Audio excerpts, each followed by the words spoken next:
Hello વિદ્યાર્થી મિત્રો, કેમ છો બધા? મજામાં? લાસ્ટ લેક્ચરની અંદર આપણે લેન્સના દાખલાની વાત કરેલી હતી. અમુક દાખલાઓ લેન્સના આપણે કરેલા હતા. હવે લાસ્ટ બે દાખલા જે લેન્સના બાકી રહ્યા છે એની ચર્ચા આપણે અહીંયા કરીશું. શું છે બાકીના બે દાખલા એ જોઈએ.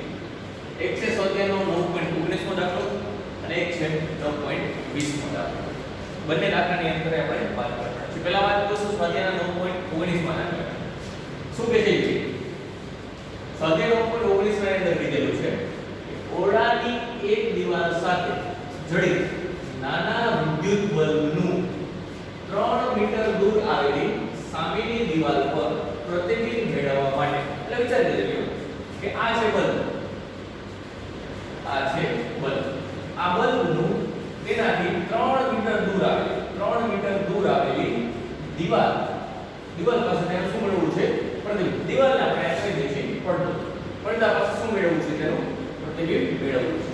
પ્રતિબિંબ મેળવવા માટે બહિર્ગોળ લેન્સની શક્ય મહત્તમ કેન્દ્ર લંબાઈ કેટલી રાખવી જોઈએ? તમારે શોધવાની છે કે જો વચ્ચે બહિર્ગોળ લેન્સ મૂકવામાં આવે તો તેની મહત્તમ કેન્દ્ર લંબાઈ કેટલી થશે? એટલે વચ્ચે બહિર્ગોળ લેન્સ મૂકેલો છે અને આ વસ્તુનું પ્રતિબિંબ આ લેન્સ દ્વારા 3 મીટર દૂર આવેલી દિવાલ પાસે મેળવવા માટે આ લેન્સનું કેન્દ્ર લંબાઈ કેટલી રાખવી જોઈએ?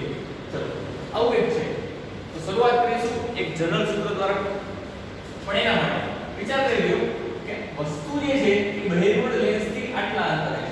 આટલા અંતરને હું ધારી લઉં છું u અને એનું પ્રતિબિંબ લેન્સથી આટલા અંતરે પડે છે કે જેને ધારી લઈએ છીએ આપણે v. તો આટલું જે અંતર જે છે 3 u લખેલું છે એ થશે તમારું v. કેમ? તો આખું 3 માંથી u બાદ કરી નાખો તો વચ્ચે શું 3 u. તો હવે વાત કરીએ આગળ કે તમારી પાસે વસ્તુ અંતર અહીંયા છે. હવે વાત કરીશું સોલ્યુશન. તમારી પાસે અહીંયા વસ્તુ અંતર જે છે e છે વસ્તુ અંતર e છે u. પણ આપાત પ્રકાશ સમયે આપણે આ દિશામાં લઈએ છીએ તો આપાત પ્રકાશની વિરુદ્ધ દિશામાં અંતર માપતા હોવાથી u જે છે કેવું લેવાનું? ઋણ લેવાનું. બીજું હશે પ્રતિબિંબ અંતર. પ્રતિબિંબ અંતર v જે અહીંયા મળે છે 3 u. e પ્લસ જ આવશે. પ્લસ તો આપાત પ્રકાશની દિશામાં આપીશું. કેન્દ્ર લંબાઈ આવશે કે બહિર્ગોળ હોવાથી કેન્દ્ર લંબાઈ કેવી લેવાની છે? પ્લસ લેવાની. ચલો આપણે જોઈએ છે કેટલી કેન્દ્ર લંબાઈ શક્ય રાખવી જોઈએ. એના માટે મારી પાસે ગાઉસનું સમીકરણ છે. ગાઉસના સમીકરણ પર શું છે? ગાઉસનું સમીકરણ -1/u + 1/v = 1/f. અહીં u, v અને f ત્રણેયની કિંમત આપણે મૂકવાની છે. u ની કિંમત થશે -u એટલે -1/-u પ્લસ v ની કિંમત થશે 1/3 u અને f ના m ના m રહેશે. ચલો સાદું પાડો તો અહીંયા થશે 1/u વત્તા 1/3 u = 1/f. છેદમાં લસા લઈએ છીએ તો લસા આવશે બે નો ગુણાકાર એટલે કે 3u -u². તો અહીંયા ગુણાશે એટલે કે 3 - u plus u is equal to 1/f. -u plus u cancel થશે તો માત્ર વધશે શું? અહીંયા 3 અને છેદમાં વધશે 3u - u². અહીંયા ક્રોસ ગુણાકાર કરી નાખીશું. અહીંયા ક્રોસ ગુણાકાર કરતા પદ આવું મળશે 3f બરાબર 3u - u². આ બંને પદને આ બાજુ લઈએ તો u² પ્લસ થઈ જશે, 3u માઈનસ થઈ જશે અને 3f જે હતા એમના એમ જ રહેશે. તો બાળકો એને આવું સમીકરણ મળ્યું છે. આ જે સમીકરણ મળ્યું છે તેને કહેવાય u ની સાપેક્ષમાં એટલે કે વસ્તુ અંતરની સાપેક્ષમાંનું દ્વિઘાત સમીકરણ. તમે દ્વિઘાત સમીકરણ કરો છો?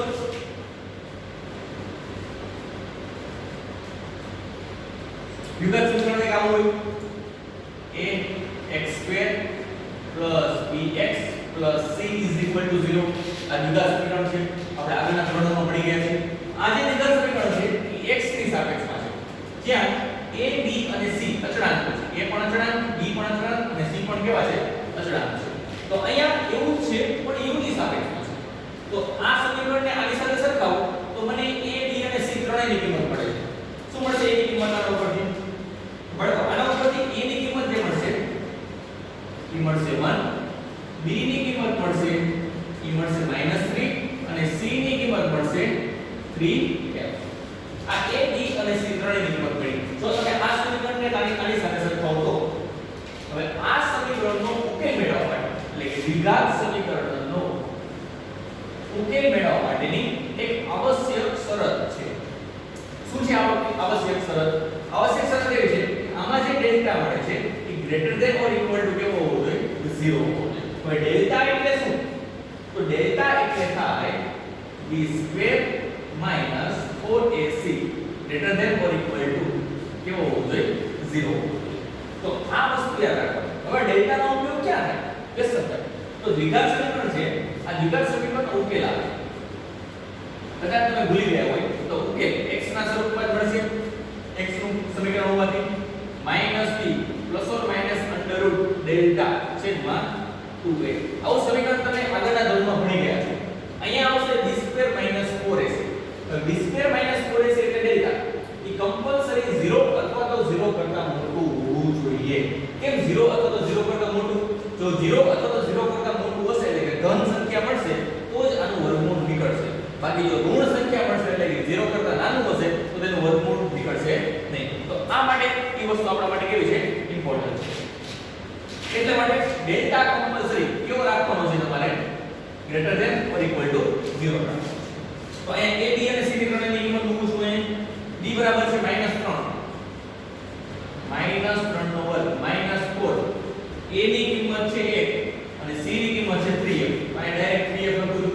ગ્રેટર ધેન ઇક્વલ ટુ શું હોવું જોઈએ? 0. 3 નો સ્ક્વેર 9 -4 તરી 12 f greater than equal to 0. 12 f ને ઇક્વલ જવા દે તો 9 greater than equal to 12 f જે છે કેવા થઈ જશે? પ્લસ થઈ જશે. 12 ને છેદમાં લઈ આવી તો 3 તરી 9 3 ચોગા એટલે કે આનો જવાબ આવશે 3 ના છેદમાં 4. 3 ના છેદમાં 4 બાળકો એટલે કે 0.75 greater than equal to f. આ બધે ઉલટાવી નાખો તો f less than or equal to થઈ જશે 0.75. આનો મતલબ શું થયું? આ શું કહેવા માંગે છે? કે કેન્દ્ર લંબાઈની વેલ્યુ એ 0.75 કરતા નાની અથવા તો તેના જેટલી હોવી જોઈએ. પણ તમારે અહીંયાની કિંમત શોધવાની છે કેવી છે? મહત્તમ કેન્દ્ર લંબાઈ કેટલી છે.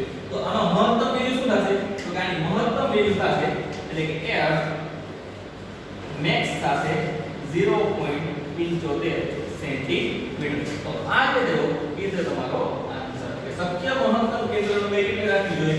0.75 સેન્ટીમીટર. તો આ દાખલો આપણા માટે ઇમ્પોર્ટન્ટ છે અને કોઈ પણ સમીકરણ હોય તમારી પાસે એના માટે આ વસ્તુ ખાસ યાદ રાખવાની કે આવો કોઈ પણ કિસ્સો, કારણ કે આ વસ્તુ આગળ તમને MCQ માં પણ પૂછી શકે. તો એના માટે આ એક સમીકરણ ખાસ યાદ રાખવાનું. તમે u ના સ્વરૂપમાં સમીકરણ બનાવી દો ત્યારબાદ આ પ્રૂવ થવું જોઈએ. ક્લિયર?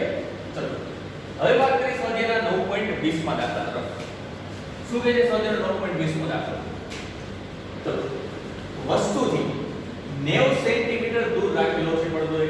તો વિચાર લ્યો આ વસ્તુ છે તેનાથી પડદો કેટલા સેન્ટીમીટર દૂર રાખેલો છે? તો કે 90 સેન્ટીમીટર. તો આટલું જે ડિસ્ટન્સ છે અહીંયાથી અહીંયા સુધીનું ડિસ્ટન્સ એ કેટલું હશે?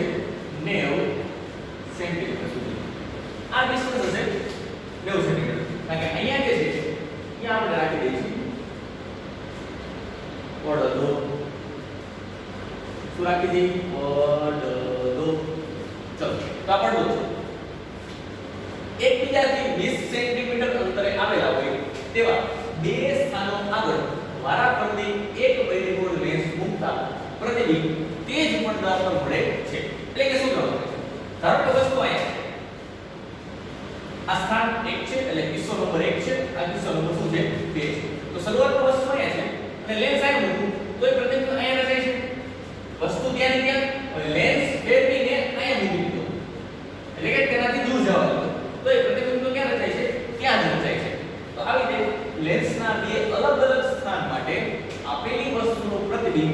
નું ત્યાં જ રચાય છે.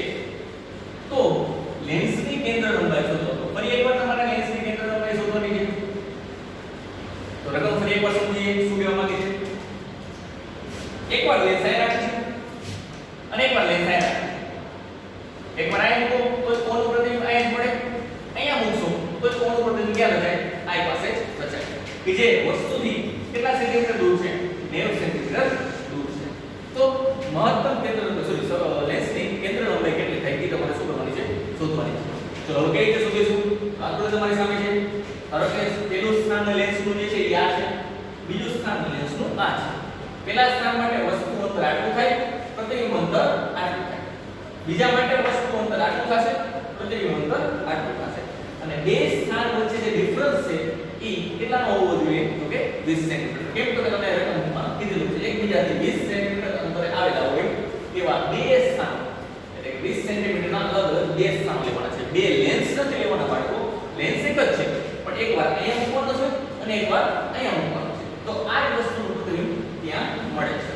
તો એના માટે આ લેન્સની કેન્દ્ર લંબાઈ કેટલી રાખવી જોઈએ?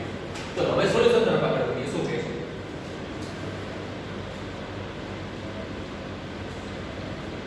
તો તમે પહેલી આકૃતિ જુઓ છો.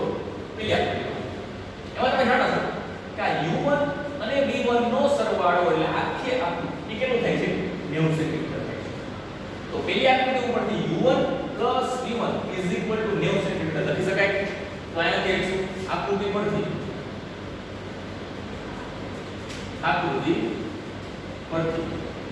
u1 v1 90 centimetre. આવો તમે લખી શકો. ક્લિયર?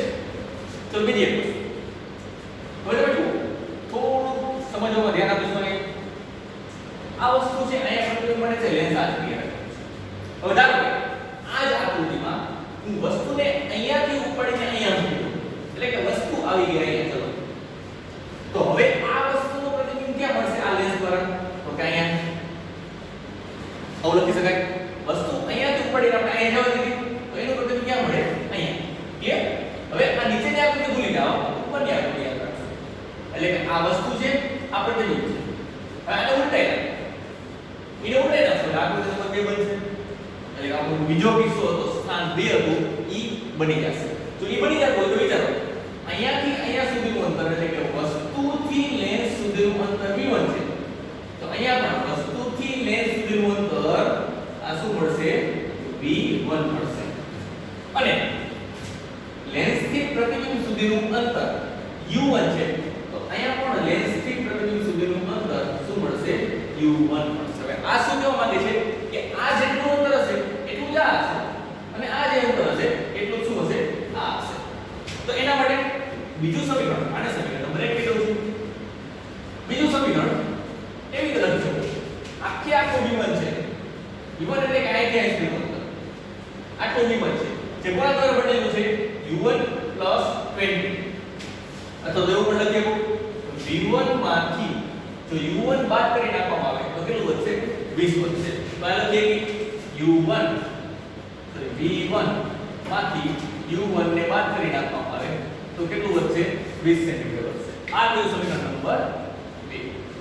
ચલો હવે આપણે બંને સમીકરણનો એ કરવાનો છે સરવાળો. એટલે લખીશું સમીકરણ નંબર 1 + 2 કરતા ડાબી બાજુ સાથે સરવાળો, જમણી બાજુ સાથે સરવાળો.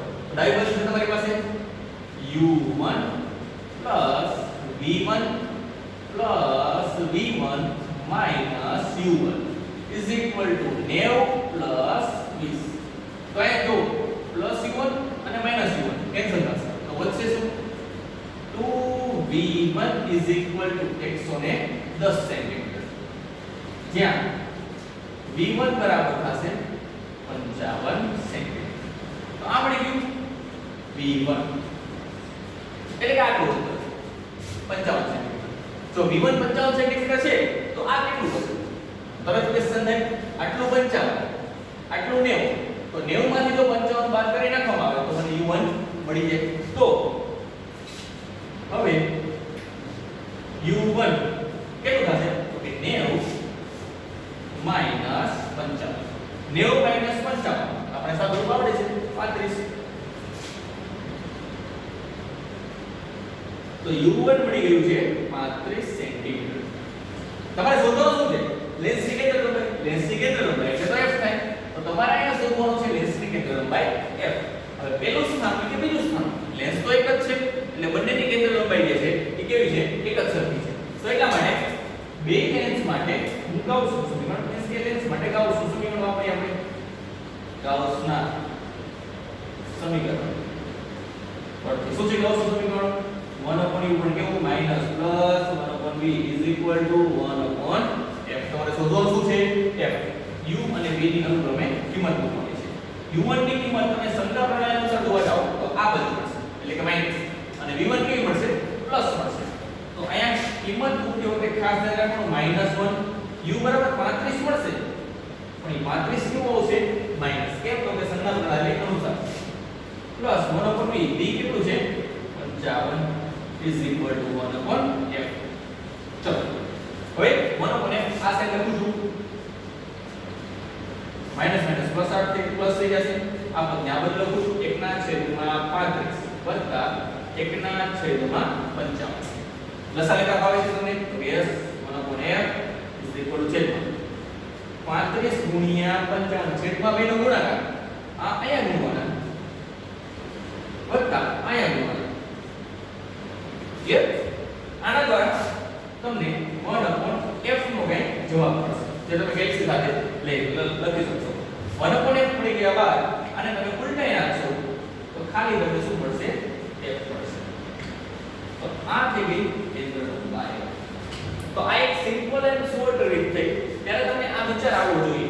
તો બાકી બીજી રીત પણ છે જે આના કરતા ઘણી લાંબી છે, પણ આ શોર્ટ એન્ડ સ્વીટ છે એટલે આ વધારે યાદ રાખીશું લેન્સની કેન્દ્ર લંબાઈ શોધવા માટે. તો હવે આ વાત થઈ અત્યાર સુધીના જેટલા દાખલા આપણે જોયા એ બધા લેન્સના હતા. હવે આગળ જે વાત કરશું એ વાત કરશું એક નવી થિયરી સાથે, જે છે પ્રિઝમની થિયરી, જે આપણા માટે ખૂબ જ ઇમ્પોર્ટન્ટ છે. તો અત્યારના જે કંઈ પણ દાખલા ભણ્યા છો એ ફરી એકવાર રિવાઇઝ કરી લેવા અને તેને બને ત્યાં સુધી 1 થી 2 વખત હોમવર્કની અંદર લખી લેવા. Thank you.